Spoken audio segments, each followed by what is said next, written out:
Good morning everyone. Myself Dr. Dimple Modi. Today we will see about ischemic heart disease. Ischemic heart disease represent a group of pathophysiological related syndromes resulting from myocardial ischemia, which results due to imbalance between myocardial blood supply and cardiac demand for oxygenated blood. In most of the cases, myocardial ischemia occurs due to decreased coronary blood flow secondary to obstructive atherosclerotic vascular disease. So, IHD is also referred as coronary artery disease. In almost all cases, there is long period of silent, slow progression of coronary lesions before sudden onset of symptoms occur.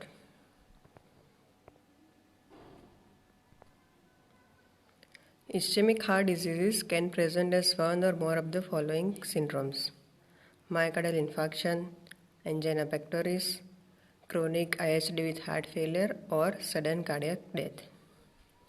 In myocardial infarction, there occurs ischemia which causes frank cardiac necrosis, and in angina pectoris, which is literally chest pain, ischemia occurs but it is not severe enough to cause infarction.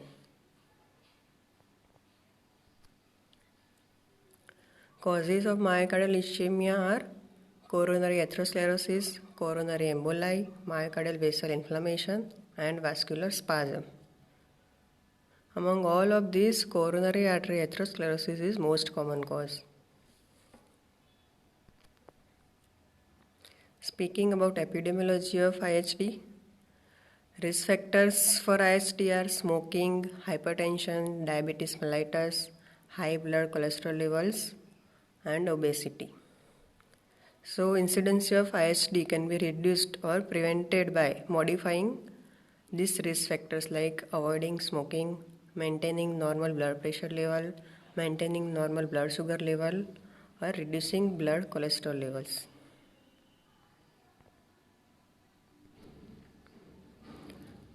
Pathogenesis of ischemic heart disease.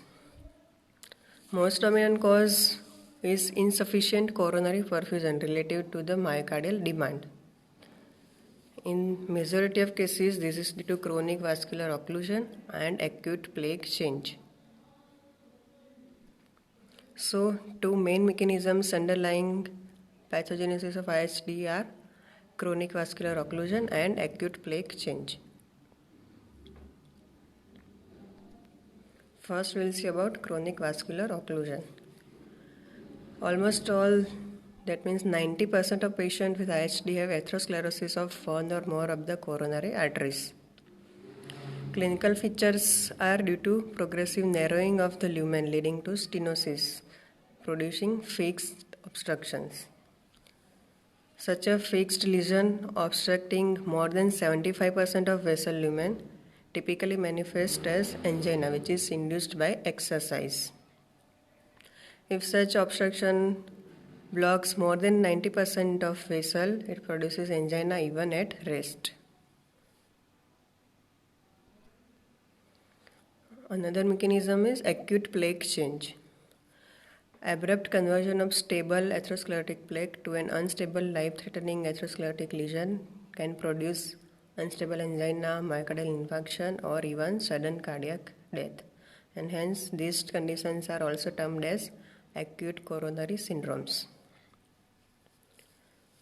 Acute change in atherosclerotic plaque may occur in the form of rupture, erosion, ulceration, fissuring, or hemorrhage.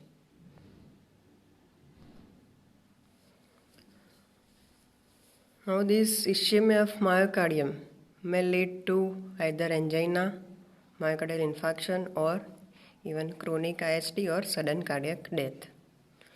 Among these, angina is maybe of stable angina or unstable angina. Stable angina results from increase in myocardial demand, while unstable angina results due to plaque disruption that results in thrombosis and vasoconstriction, causing severe but transient reduction in coronary blood flow. While in myocardial infarction, there is acute plaque change that induces abrupt thrombotic occlusion resulting in myocardial necrosis. So difference between unstable angina and myocardial infarction is both occur due to plaque disruption, but in unstable angina there is severe but transient reduction in coronary blood flow that is insufficient to produce infarction. While in myocardial infarction, acute plaque change induces abrupt thrombotic occlusion resulting in necrosis of myocardium. Sudden cardiac death occurs due to regional myocardial ischemia that induces fatal ventricular arrhythmia. Now first we will see about angina pectoris. It is characterized by paroxysmal and recurrent attacks of substernal or precordial chest discomfort caused by transient myocardial ischemia, which lasts for 15 seconds to 15 minutes. Such duration is insufficient to induce myocyte infarction and necrosis. Mechanism for pain is release of adenosine bradykinin and other pain substances that stimulate sympathetic and vagal afferent nerves. There are mainly three varieties or types of angina pectoris. First is typical or stable angina, second is prinzmetal or variant angina, and third one is unstable angina. Among these, typical or stable angina is most common form. It is predictable episodic chest pain associated with physical activity, emotional excitement, or psychological stress. These all conditions increases the myocardial demand, leading to imbalance between coronary perfusion and myocardial demand. Pain is described as deep, poorly localized but usually substernal, crushing, squeezing, or burning sensation like indigestion. This pain may radiate down to the left arm or to the left jaw, referred as referred pain. Here, pain of stable angina is relieved by rest or drugs like vasodilator such as nitroglycerin or calcium channel blockers. Another variant is prinzmetal or variant angina, which is caused by coronary artery spasm. It occurs even at rest. So, prinzmetal angina cannot be relieved by rest because it can occur even at rest. It is relieved by vasodilators such as nitroglycerin and calcium channel blockers. Such vascular spasms typically occur on or near existing atherosclerotic plaques, but a completely normal vessel can also be affected. Third variant is unstable angina, also known as crescendo angina. It is characterized by increasingly frequent, prolonged episodes of chest pain which last for more than 20 minutes and precipitated by progressively less exertion or even occurring at rest. It is associated with plaque disruption. So, to summarize with three variants of angina pectoris, first variant, typical or stable angina, is induced by exercise or any stress and occurs due to imbalance between coronary perfusion and myocardial demand. So it is relieved by rest. Second variant, prinzmetal or variant angina. It is caused by coronary artery spasm occurring even at rest. So it cannot be relieved by rest. And third one, unstable angina is associated with plaque disruption.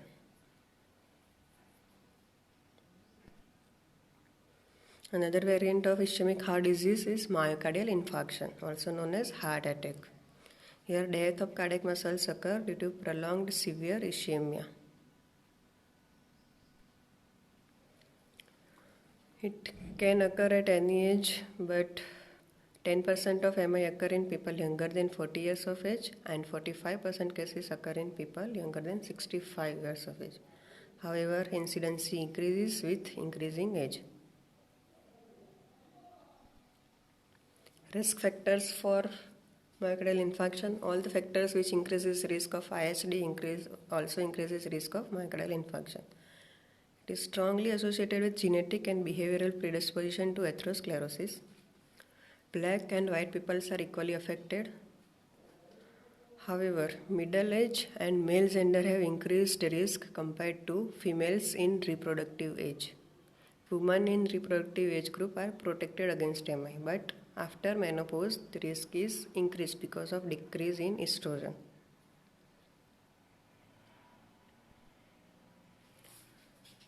Pathogenesis of myocardial infarction, the main mechanism is coronary artery occlusion. In majority of patients, following sequence of events takes place, and coronary artery atheromatous plaque undergoes an acute change like hemorrhage, erosion, ulceration, rupture or fissuring. This acute change leads to exposure of subendothelial collagen, which leads to platelet adherence. These adhered platelets become activated, release their granular content and aggregate to form a microthrombi. Mediators released from platelet also leads to vasospasm. Finally, there is expansion of thrombus and complete occlusion of vessel lumen.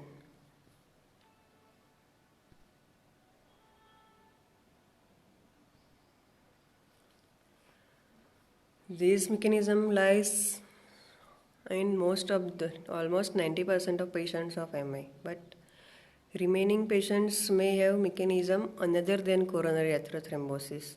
So, another mechanisms that may be responsible for reduced coronary blood flow are vasospasm, emboli from left atrium associated with atrial fibrillation, left-sided mural thrombus, vegetations of infective endocarditis, or paradoxical emboli from right side of the heart, and also disorders of small intramural coronary vessels or amyloid deposition in the vessel wall leads to reduced coronary blood flow.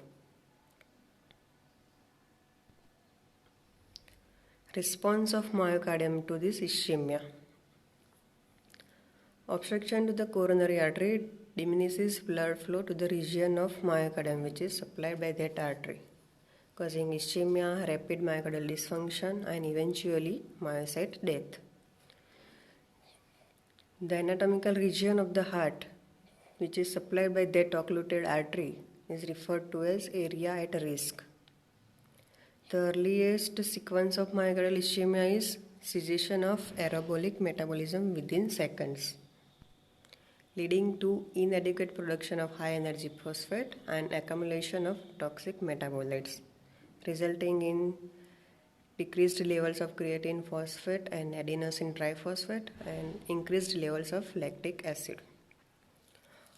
However, these early changes are reversible. If ischemia is severe and prolonged, that means if blood flow is reduced to 10% or less of normal and ischemia lasts for 20 to 30 minutes or even longer, it leads to irreversible damage to the myocyte, precipitating heart failure.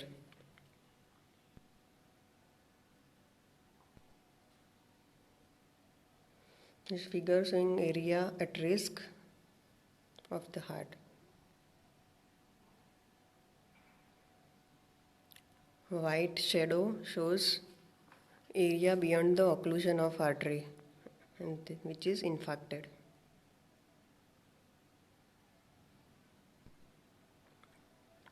Now, approximate time of onset of key events in ischemic myocytes. First, ATP depletion starts within seconds. Then there is loss of myocardial contractility within minutes or in less than 2 minutes. ATP is reduced to 50% of normal in 10 minutes and 10% of normal within 40 minutes. After 40 minutes, irreversible changes starts, and after 1 hour there occurs microvascular injury.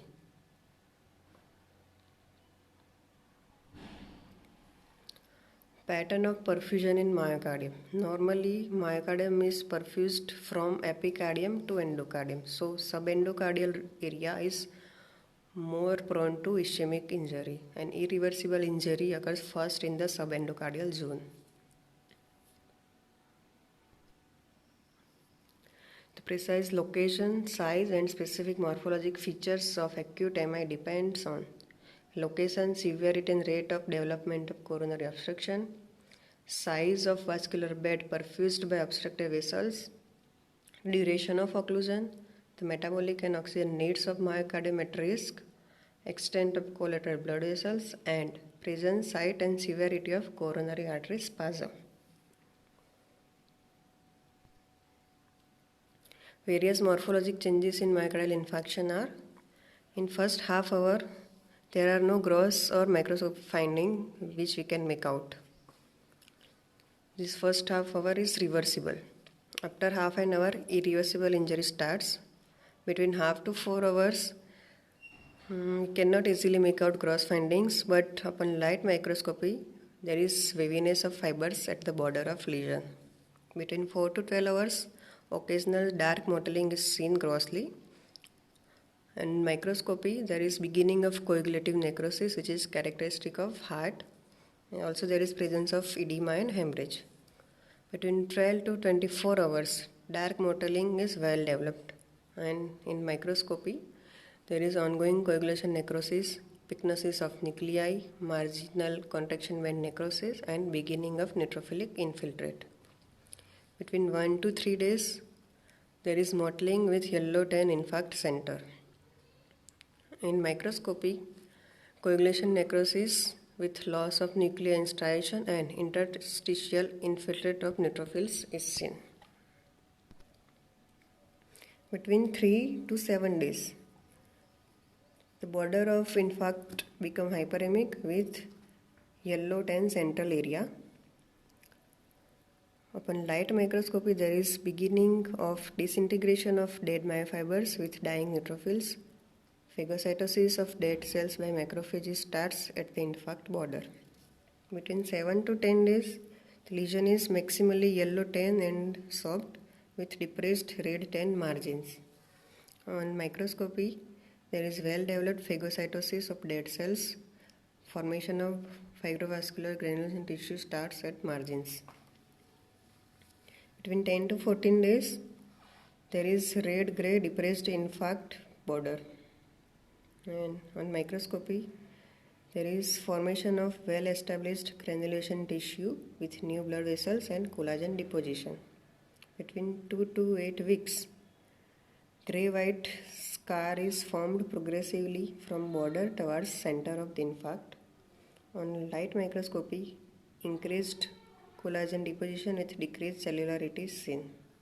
After 2 months, scarring is complete grossly, and upon light microscopy also dense collagenous scar is seen. So these all are the various morphologic features in myocardial infarction with time duration. Figure showing area of infarction, which is pale yellow colored. This is histopathological appearance of myocardial infarction. The arrow shows neutrophilic infiltrate in infarcted myocardium. Another figure showing area of coagulative necrosis in myocardium. The remaining dark pink area shows viable intact myocardium.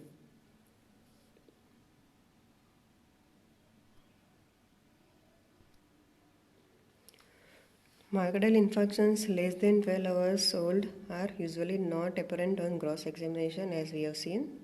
However, if infarcts more than 3 hours old are exposed to vital stains like TTC, triphenyl tetrazolium chloride, a substrate which is a substrate for lactate dehydrogenase, which gives brick red color to intact non-infected myocardium and unstained pale color to infected area.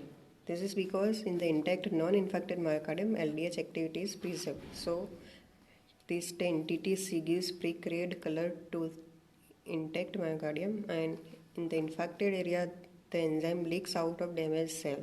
So it gives unstained pale color to the infected area. Frequency of involvement of various coronary arteries. There are 3 main coronary arteries involved by infarction are left anterior descending artery, right coronary artery, and left circumflex artery.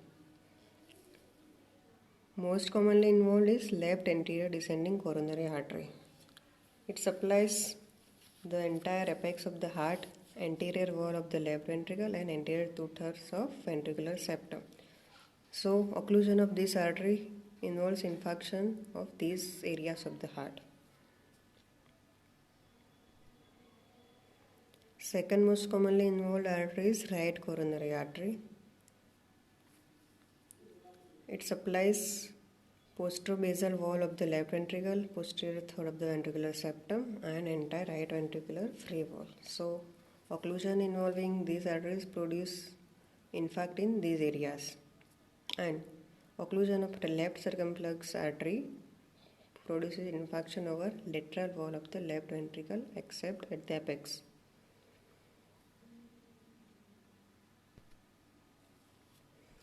Patterns or types of infarction depending on location.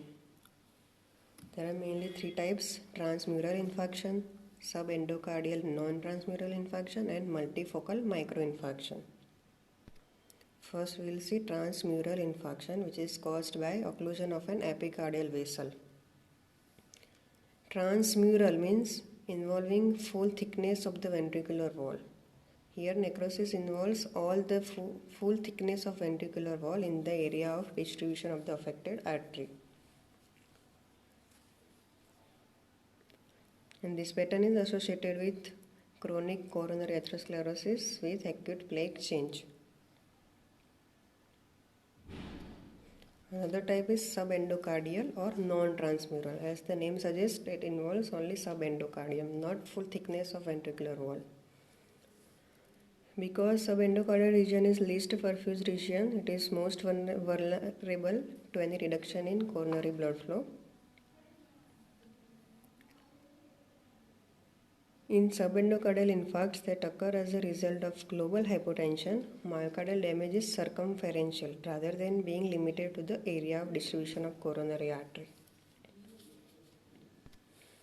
And the last and third variant is multifocal microinfarction, which is associated with involvement of smaller intramural vessels. This may occur in case of microembolization, vasculitis, or vascular spasm.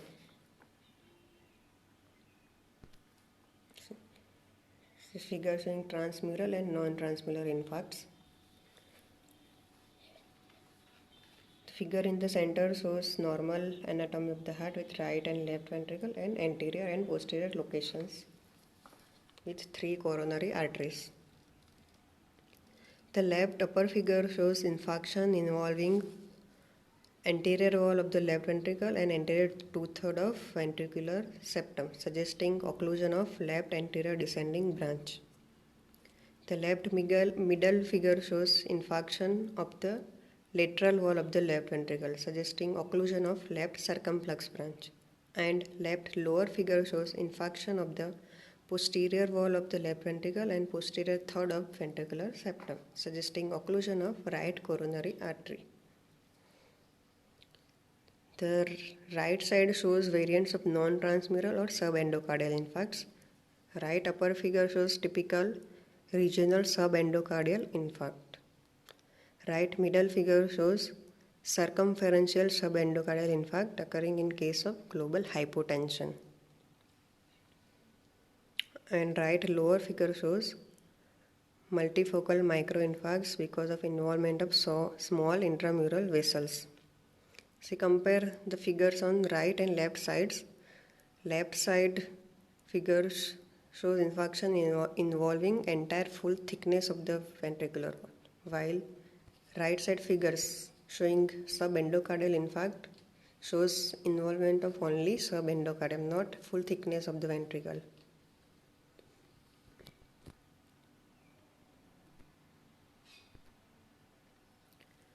Another terminology is Takotsubo cardiomyopathy, which is associated with emotional stress. Increased levels of catechols due to stress increases heart rate and myocardial contractility, exacerbating ischemia caused by vasospasm. Such a degree of vasospasm may result in sudden cardiac death caused by fatal arrhythmia. Hence, this condition is also known as broken heart syndrome.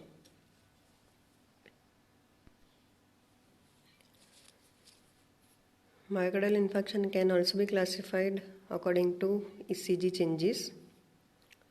Transmural infarcts are also known as ST segment elevation infarcts.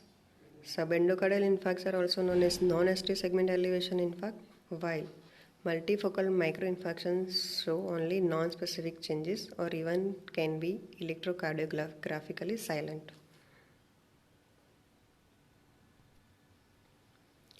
Reperfusion of an infarct. Reperfusion is the restoration of blood flow to the ischemic area. The goal of reperfusion is to salvage the cardiac muscle at risk and limit the infarct size, which can be accomplished by thrombolysis, angioplasty, stent placement, or coronary artery bypass graft. However, benefits of reperfusion depend on rapidity of re-establishing coronary blood flow. For these first 3 to 4 hours after occlusion are critical. Extent of restoration of blood flow and correction of underlying cause.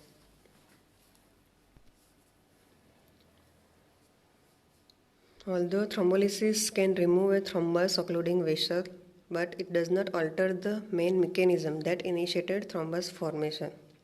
In contrast, percutaneous transluminal coronary angioplasty with stent placement not only removes thrombotic occlusion but also relieves some of the original obstruction and instability caused by disrupted plaque. Moreover, CABG, coronary artery bypass graft, bypasses the area of vessel blockage. Two another terminologies, stunned myocardium and hibernating myocardium. Stunned myocardium is a state of prolonged cardiac failure induced by short-term ischemia that recovers after several days. This occurs because even after reperfusion, biochemical abnormalities may persist for days to weeks in myocyte. So, this persistent biochemical abnormality leads to a prolonged cardiac failure state, which recovers after several days. Hibernation myocardium. Myocardium that is subject to chronic sublethal ischemia may enter into a state of decreased metabolism and function, and this is called hibernization. Reperfusion restores normal function to such myocardium.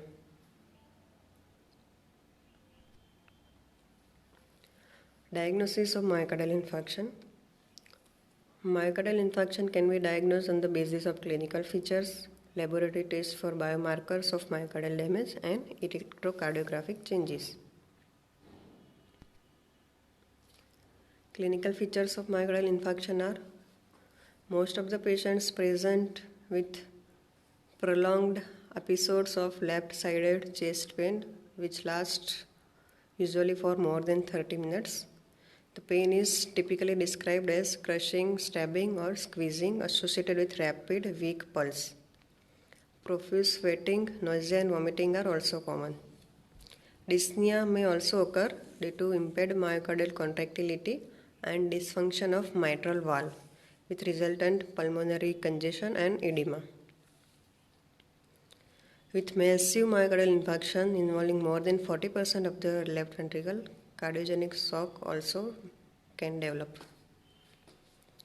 Although 25% cases may be asymptomatic.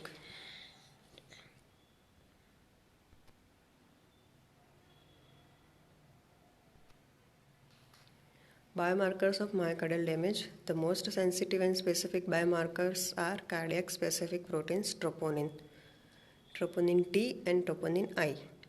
Both are normally absent in circulation, but after infarction, levels of both begin to rise at 3 to 12 hours. After that, troponin T levels reaches peak between 12 to 48 hours and returns to normal in 5 to 14 days, while troponin I levels reaches peak at 24 hours and returns to normal in 5 to 10 days.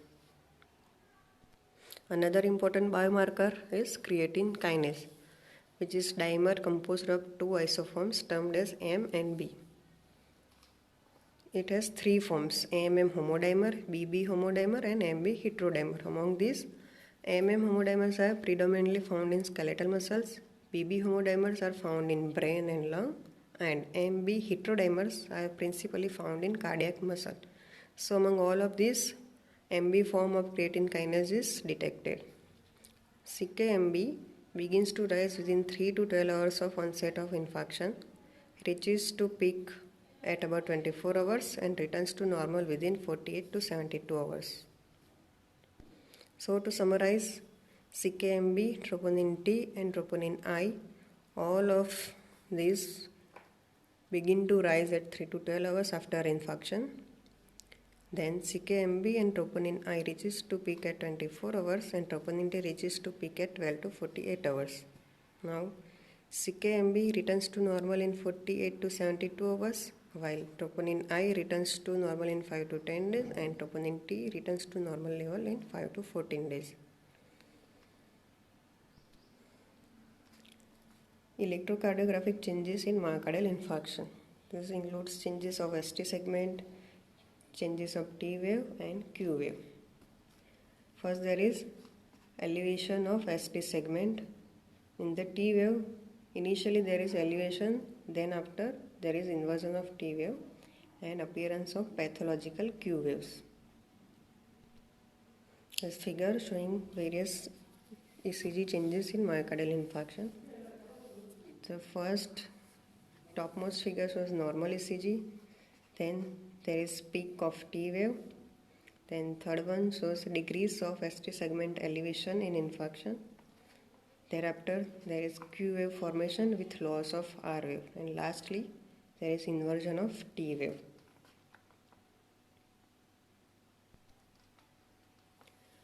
Therapeutic interventions for myocardial infarction.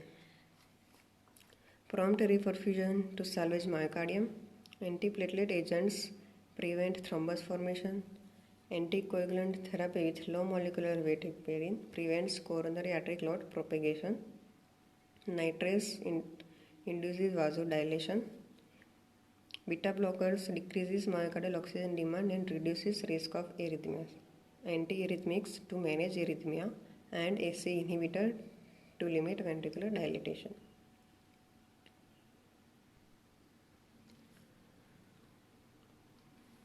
Complications of myocardial infarction include contractile dysfunction.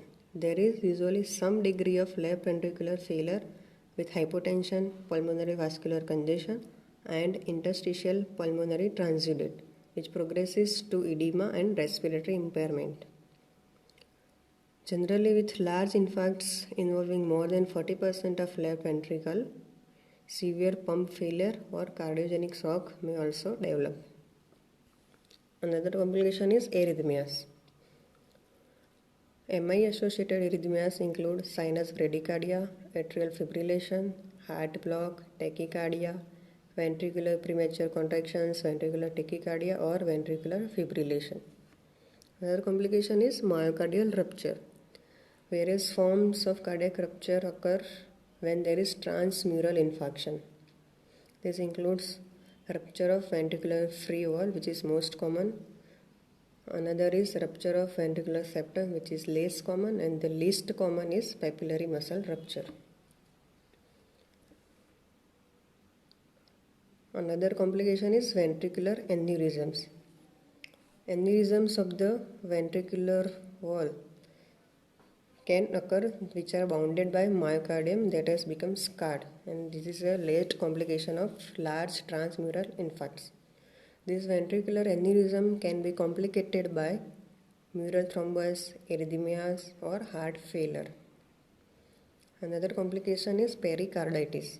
A fibrinous or fibrinohemorrhagic pericarditis usually develops after second or third day following transmural infarct as a result of underlying myocardial inflammation, and this is known as Treasler syndrome. Sometimes because of thickening of necrotic muscle, there may be disproportionate stretching, thinning and dilation of infarct region leading to expansion of infarction. Another complication is mural thrombus. With any infarct, a local abnormality in contractility and endocardial damage can form mural thrombosis and thromboembolism. Another complications are papillary muscle dysfunction or progressive late heart failure leading to chronic ischemic heart disease. So this is all about myocardial infarction. Now we will see about third variant of ischemic heart disease, that is chronic ischemic heart disease, also known as ischemic cardiomyopathy. It is essentially progressive heart failure secondary to ischemic myocardial damage. In most of the cases, there is history of previous MI. Chronic ISD develops when compensatory mechanisms like hypertrophy of residual viable myocardium begin to fail. However, in some cases, severe obstructive coronary artery disease can cause diffuse myocardial dysfunction without frank infarction. Morphologically, patients present with left ventricular dilatation and hypertrophy. There are discrete areas of gray-white scarring resulting from previous HAIL infarcts, and the endocardium generally shows patchy fibrous thickening and mural thrombi. Microscopically, there is myocardial hypertrophy, diffuse subendocardial myocyte vacuolization, and fibrosis from previous infarction. So, to summarize, the three main forms of ischemic heart disease are angina pectoris, myocardial infarction, and chronic ISD leading to sudden cardiac death. So, this is all about ischemic heart disease. Thank you.